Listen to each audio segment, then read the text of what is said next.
खतरनाक विचार। कराची के बाहरी इलाकों में एक घने जंगल के बीचों बीच एक पुराना और सुनसान महल खड़ा था जिसे नीलम महल कहा जाता था। यह महल सालों से खाली पड़ा था और इसके बारे में स्थानीय लोगों के बीच डरावनी कहानियां मशहूर थी। कुछ लोगों का मानना था कि वहां भूत रहते हैं, कुछ कहते थे कि वहां एक बड़ा खजाना छिपा है, जबकि कुछ का दावा था कि इस महल के आखिरी मालिक राजा नादिर ने इसे एक श्राप के चलते छोड़ दिया था। यह महल शहर से लगभग 30 किलोमीटर दूर था और इसके चारों ओर एक अजीब सी खामोशी छाई रहती थी। स्थानीय लोगों ने इसे वर्जित जगह घोषित कर दिया था और कोई भी इसके पास जाने की हिम्मत नहीं करता था। लेकिन एक रात 5 कॉलेज के दोस्तों अली, साइमा, जैन, हानिया और बिलाल ने इस महल की एक साहसिक यात्रा का फैसला किया। यह कहानी उनकी उसी यात्रा की है जो एक मामूली सैर से शुरू हुई और एक खतरनाक रहस्य की ओर ले गई, जिसने उनकी जिंदगियों को हमेशा के लिए बदल दिया। अक्टूबर की एक ठंडी शाम थी। कराची के एक छोटे से कैफे में, जहां कॉलेज के छात्र वक्त गुजारते थे, 5 दोस्त बैठकर गपशप कर रहे थे। अली, जो ग्रुप का सबसे गंभीर और समझदार सदस्य था, अपनी किताब से नजरें हटाए बिना सबकी बातें सुन रहा था। उसकी ऐनक उसकी नाक पर टिकी हुई थी और वह हर बात को एक आलोचनात्मक नजर से देखता था। साइमा, जो हमेशा हंसी मजाक के मूड में रहती थी, अपनी कॉफी का कप पकड़े जैन की बातों पर हंस रही थी। जैन, जो साहसिक अभियानों का शौकीन था, किसी नए एडवेंचर की बात कर रहा था। हानिया, जो ग्रुप की सबसे शांत लेकिन होशियार सदस्य थी, अपने फोन पर कुछ शोध कर रही थी, जबकि बिलाल, जैन का सबसे करीबी दोस्त, उसकी हर बात में हाँ मिला रहा था। क्या तुम लोगों ने नीलम महल के बारे में सुना है? जैन ने अचानक विषय बदलते हुए पूछा। उसके चेहरे पर एक शरारती मुस्कान थी। हाँ, वो पुराना महल जो जंगल में है, साइमा ने हंसते हुए कहा। वो तो बस एक टूटी फूटी इमारत है, उसमें क्या खास है? खास? जैन ने उत्साह से कहा। लोग कहते हैं कि वहां एक खजाना छिपा है और कुछ कहते हैं कि वहां राजा नादिर का भूत रहता है जो अपने रहस्य की रक्षा करता है। ये सब बकवास है, अली ने अपनी किताब बंद करते हुए कहा। ये बस अफवाहें हैं जो लोग मनोरंजन के लिए फैलाते हैं। तुम लोग ऐसी बातों पर कैसे यकीन कर लेते हो? लेकिन अगर ये सच हो तो, बिलाल ने कहा, जिसकी आवाज में जोश था। सोचो, अगर हम वहां जाकर कुछ ढूंढ ले, हम मशहूर हो जाएंगे। हानिया, जो अब तक चुप थी, बोली, मैंने उस महल के बारे में कुछ पढ़ा है। कहते हैं कि राजा नादिर एक जादूगर था और उसने अपनी मौत से पहले एक शक्तिशाली तावीज बनाई थी, लेकिन उसके साथ एक श्राप भी जुड़ा था। जो भी उस तावीज को छुएगा वह उसके जादू का शिकार हो जाएगा। देखो, अब हानिया भी हमारे साथ है, जैन ने हंसते हुए कहा। चलो, हम सब मिलकर अगले हफ्ते वहां चलते हैं। बस एक रात की बात है। तुम पागल हो गए हो, अली ने सख्त लहजे में कहा। वो जगह खतरनाक हो सकती है। तुमने नहीं सुना कि जो भी वहां गया वो वापस नहीं आया? ये सब कहानियां हैं, जैन ने बेपरवाही से कहा। हम 5 हैं, टॉर्च, कैमरा, खाने पीने का सामान ले जाएंगे। क्या हो जाएगा? साइमा ने हंसते हुए कहा। अगर भूत मिल गया तो मैं तो भाग जाऊंगी। अरे डरना कैसा, बिलाल ने कहा, हम सब एक साथ होंगे। काफी बहस के बाद साइमा और हानिया भी मान गई, जबकि अली ने बेमन से हाँ भर दी। उन्होंने तय किया कि वे अगले हफ्ते के आखिरी दिन रात 10 बजे नीलम महल के गेट पर मिलेंगे। सबने अपनी अपनी तैयारियां शुरू कर दी। जैन और बिलाल ने टॉर्च, रस्सी और कैमरे का इंतजाम किया, जबकि साइमा और हानिया ने खाने पीने का सामान और फर्स्ट एड किट तैयार की। अली ने अपने पिता से पुरानी गाड़ी मांगी, जो उन्होंने मजबूरी में दे दी। सबके दिलों में एक अजीब सी बेचैनी थी, लेकिन रोमांच के जोश ने उसे दबा दिया। वे नहीं जानते थे कि यह फैसला उनकी जिंदगियों को हमेशा के लिए बदल देगा। शनिवार की रात जब शहर सो रहा था, 5 दोस्त अली की पुरानी टोयोटा में नीलम महल की ओर रवाना हुए। रात के 11 बज रहे थे जब वे जंगल के किनारे पहुंचे, जहां एक बड़ा सा लोहे का गेट खड़ा था। गेट पर जंग लगा हुआ था और उसके पीछे एक अंधेरा रास्ता जंगल की ओर जा रहा था। आसमान पर बादल छाए हुए थे और हल्की हल्की बूंदाबांदी हो रही थी, जिससे माहौल और भी डरावना हो गया था। ये तो वाकई डरावना लग रहा है, साइमा ने कहा, जबकि उसने अपनी जैकेट को कसकर पकड़ लिया। अरे डरना कैसा, जैन ने हंसते हुए कहा। ये तो बस शुरुआत है। अली ने अपनी टॉर्च जलाकर गेट की ओर इशारा किया। देखो, ताला टूटा हुआ है, कोई पहले भी यहाँ आया है। शायद कोई और रोमांचक यात्रा पर निकला हो, बिलाल ने मजाक में कहा, लेकिन उसकी आवाज में हल्की सी घबराहट थी। जैन ने गेट को धक्का दिया और उससे एक अजीब सी चीख निकली, जैसे धातु आपस में रगड़ खा रही हो। सबके दिल धक से रह गए, लेकिन किसी ने कुछ नहीं कहा। वे जंगल के रास्ते से होते हुए महल की ओर बढ़े। रात की खामोशी में उनके कदमों की आवाज गूंज रही थी। कभी कभी कोई पक्षी उड़ता या कोई शाख टूटने की आवाज आती, जिससे सब चौंक जाते। जंगल के पेड़ों की शाखाएं ऐसी लग रही थी जैसे वे उन्हें घेर रही हों। हवा में एक अजीब सी बदबू थी, जो मिट्टी और सड़े हुए पत्तों की मिली जुली थी। ये जगह तो वाकई अजीब है, हानिया ने फुसफुसाकर कहा। मुझे लग रहा है कोई हमें देख रहा है। बस तुम्हारे दिमाग की बात है, जैन ने हंसते हुए कहा, लेकिन उसकी आवाज में भी एक हल्की सी कंपन थी। महल की अंधेरे में करीब 20 मिनट चलने के बाद उनके सामने नीलम महल प्रकट हुआ।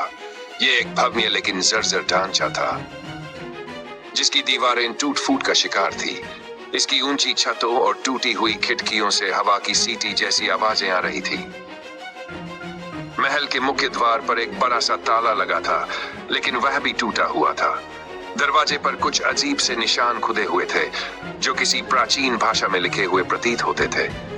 यह जगह तो सच में फिल्मों जैसी लग रही है। उसकी आवाज में डर और हैरानी का मेल था। अब पीछे नहीं हट सकते, जैन ने कहा और दरवाजे को धक्का दिया। दरवाजा खुला और अंदर से ठंडी बदबूदार हवा का झोंका आया। हवा में एक अजीब सी सरसराहट थी, जैसे कोई फुसफुसा रहा हो। सबने एक दूसरे की ओर देखा और फिर अंदर कदम रख दिया। महल के अंदर पूरी तरह अंधेरा था। टॉर्च की रोशनी में वे एक बड़े से हॉल में दाखिल हुए, जिसकी छत बहुत ऊंची थी। दीवारों पर पुरानी पेंटिंग्स टंगी थी, जिनके रंग फीके पड़ चुके थे। कुछ पेंटिंग्स में अजीब से चेहरे थे, जिनकी आंखें ऐसी थी जैसे वे उन्हें घूर रही हों। जमीन पर धूल की मोटी परत जमी थी और हर कदम के साथ उनके जूतों से अजीब सी आवाज निकलती थी।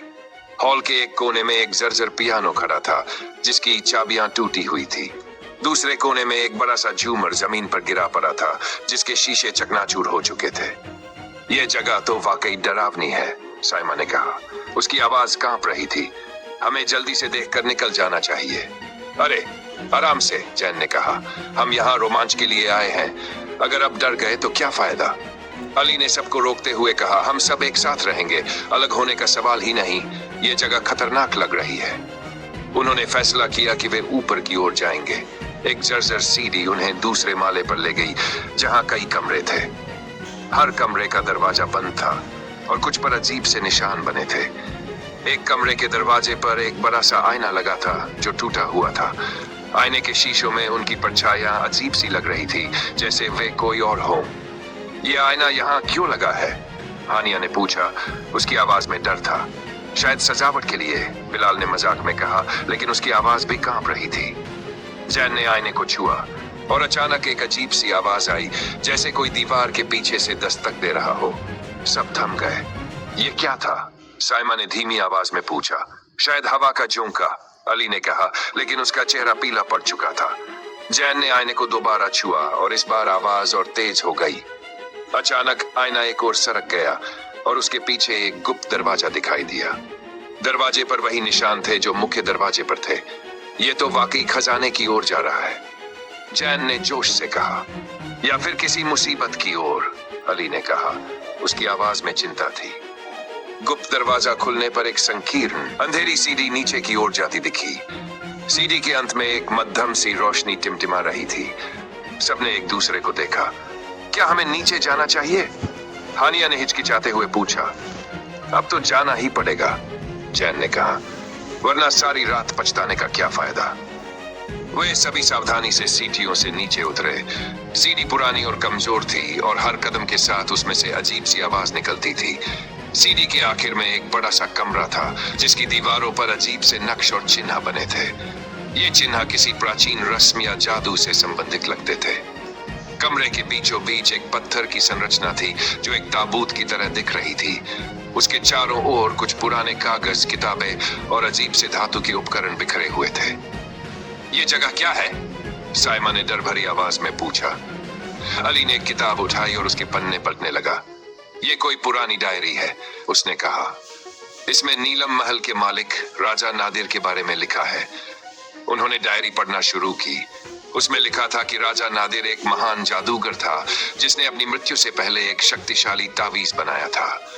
इस तावीज में ऐसी शक्ति थी कि वह मृत्यु को भी मात दे सकती थी। लेकिन इस तावीज को छिपाने के लिए राजा ने एक श्राप रचा था। जो भी इस तावीज को छुएगा वह उसके जादू का शिकार हो जाएगा। डायरी में यह भी लिखा था कि राजा नादिर ने अपनी आत्मा को उस तावीज में कैद कर दिया था ताकि वह हमेशा जीवित रह सके।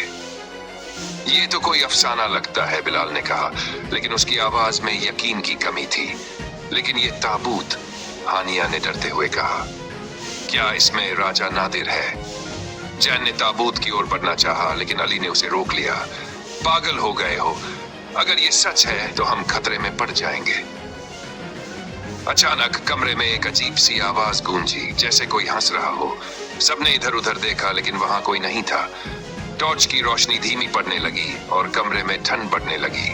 हवा में एक अजीब सी सरसराहट थी, जैसे कोई उनके कानों में फुसफुसा रहा हो। हमें यहाँ से निकल जाना चाहिए, साइमा ने चिल्लाते हुए कहा। वे सब सीढ़ियों की ओर भागे, लेकिन दरवाजा बंद हो चुका था। जैन ने उसे जोर से धक्का दिया, लेकिन वह नहीं खुला। ये कैसे बंद हो गया? उसने परेशान होकर कहा। हम फंस गए। हानिया रोने लगी। अली ने सबको शांत करने की कोशिश की। घबराओ नहीं, हम कोई और रास्ता ढूंढेंगे। कमरे का मुआयना किया। एक दीवार पर एक अजीब सा निशान था जो डायरी में वर्णित तावीज से मिलता जुलता था। जैन ने उसे छुआ और अचानक जमीन हिलने लगी। ताबूत से एक अजीब सी रोशनी निकलने लगी और उसका ढक्कन खुद ब खुद खुल गया। सब दहशत में चीख पड़े। ताबूत के अंदर एक मानव कंकाल था जिसके हाथ में एक चमकता हुआ तावीज था। तावीज से एक अजीब सी ऊर्जा निकल रही थी जो कमरे को गर्म कर रही थी। यही है वो तावीज, अली ने कहा। अचानक कमरे में एक साया प्रकट हुआ। ये एक लंबा डरावना सा साया था जिसकी आंखें लाल चमक रही थी। उसने गहरी आवाज में कहा, तुमने मेरी श्राप को छू लिया, अब तुम सब मेरे हो। सब भागने की कोशिश करने लगे, लेकिन दरवाजे और दीवारें जैसे उन्हें घेर रही थी। साइमा ने चिल्लाकर कहा, हमें ये तावीज वापस करना होगा। बिलाल ने हिम्मत करके तावीज को उठाया और उसे ताबूत में वापस रख दिया। साया चीखा और अचानक गायब हो गया। दरवाजा खुल गया और सब भागकर बाहर निकल पड़े। लेकिन ये सिर्फ शुरुआत थी। जब वे सीढ़ी से ऊपर पहुंचे तो उन्हें एहसास हुआ कि महल बदल चुका था। दीवारें जैसे हरकत कर रही थी और हर कॉरिडोर एक दूसरे से मिलता जुलता था। खिड़कियों से बाहर का दृश्य गायब हो चुका था और उसकी जगह एक अजीब सी काली खाई थी। यह क्या हो रहा है? हानिया ने रोते हुए कहा। यह शाप है, अली ने कहा। हमें इससे निकलने का रास्ता ढूंढना होगा। शाप का मुकाबला। उन्होंने डायरी को फिर से खोला और उसे ध्यान से पढ़ा। उसमें लिखा था कि शाप को तोड़ने के लिए तावीज को नष्ट करना होगा, लेकिन इसके लिए एक खास रस्म अदा करनी होगी। रस्म में 5 तत्वों आग, पानी, हवा, मिट्टी और खून की जरूरत थी। यह क्या पागलपन है? बिलाल ने कहा। हम ये सब कैसे करेंगे? हमें कोशिश करनी होगी, हानिया ने कहा, वरना हम यहाँ से कभी नहीं निकल पाएंगे। उन्होंने कमरे में मौजूद चीजों से तत्वों को इकट्ठा करना शुरू किया। एक पुराने लैंप से आग, एक टूटे हुए पाइप से पानी, खिड़की से हवा और जमीन से मिट्टी। लेकिन खून के लिए क्या करें? हम में से किसी एक को अपना खून देना होगा, अली ने कहा। सब चुप हो गए। आखिरकार जैन ने आगे बढ़कर कहा, मैं ये करूंगा। ये मेरा ख्याल था तो ये मेरी जिम्मेदारी है। उसने अपनी हथेली पर एक छोटा सा कट लगाया और खून के कुछ बूंदें तावीज पर गिराई। फिर उन्होंने डायरी में लिखी रस्म के अनुसार तावीज को आग, पानी, हवा और मिट्टी के सामने रखा। अचानक तावीज से एक चमक निकली और एक जोरदार धमाका हुआ। सब जमीन पर गिर पड़े। जब वे उठे तो महल वही पुराना बोसीदा ढांचा था। दीवारें अब हरकत नहीं कर रही थी और साया गायब हो चुका था। हमने क्या ये कर लिया? साइमा ने हैरान होकर पूछा। शायद, अली ने कहा, लेकिन हमें यहाँ से फौरन निकलना चाहिए। सब भागते हुए जंगल से गुजरे और अपनी गाड़ी तक पहुंचे। जब वे शहर वापस आए तो सुबह हो रही थी। सब चुप थे और उनके चेहरों पर डर के आसार थे। हमने ये सब क्यों किया? हानिया ने रोते हुए पूछा। हमें कभी वहां नहीं जाना चाहिए था। जैन, जो हमेशा हंसता रहता था, चुप था। लेकिन हम जिंदा हैं, यही अहम है। उन्होंने फैसला किया कि वे उस रात के बारे में कभी किसी से बात नहीं करेंगे। लेकिन नीलम महल का राज उनके दिलों में हमेशा के लिए दफन हो गया। वे सब अपनी जिंदगी में वापस लौट गए, लेकिन कुछ बदल चुका था। वे पहले जैसे बेफिक्र नहीं रहे थे। हर रात जब वे सोते तो उन्हें वो लाल आंखें दिखाई देती जो उन्हें देख रही थी। कुछ महीने बाद अली को एक पुराना पत्र मिला जो उसके नाम पर था। उसमें लिखा था, तुमने शाप को तोड़ा, लेकिन रहस्य अभी भी बाकी है। नीले महल को तुम कभी नहीं भूल सकोगे। पत्र पर कोई नाम नहीं था, लेकिन इसके नीचे वही चिन्ह था जो तावीज पर था। अली ने वह पत्र जला दिया और कभी इसका जिक्र नहीं किया, लेकिन उसके दिल में एक डर बैठ गया था। क्या सचमुच शाप खत्म होता या ये सिर्फ एक नए रहस्य की शुरुआत थी? नीला महल आज भी वैसे ही वीरान खड़ा है। स्थानीय लोग कहते हैं कि रात को वहां से अजीब सी आवाजें आती हैं और कभी कभी एक लाल रोशनी चमकती है। क्या ये राजा नादिर का शाप है या केवल अफवाहें हैं? ये रहस्य शायद कभी न खुले। लेकिन एक बात तय है, जो भी उस महल में कदम रखता है वह कभी वैसा नहीं रहता।